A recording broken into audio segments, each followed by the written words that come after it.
Charles एक taxi driver था जिसकी चुप्पी और थकी हुई आंखें उसकी पहचान बन चुकी थी। जब से उसकी पत्नी इस दुनिया से चली गई थी, वो अकेला ही रहने लगा था, जब तक कि एक रात उसकी गैराज के पास उसे एक घायल आवारा कुत्ता लंगड़ाते हुए नहीं मिला। उस कुत्ती की आंखों में कुछ ऐसा था जिसने चार्ल्स को रोक दिया। उसने उसका नाम रखा शैडो।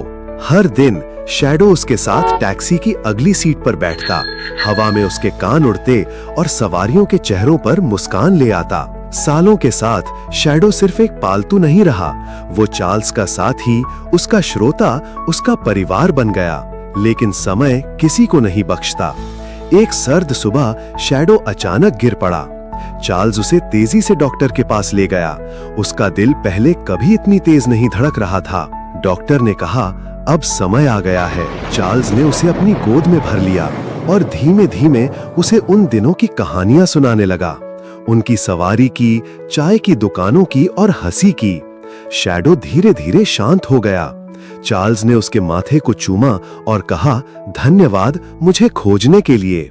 कई महीने बीत गए, वो सीट अब खाली रहती थी। फिर एक शाम चार्ल्स ने अपनी गैराज के बाहर एक जानी पहचानी भौंक सुनी।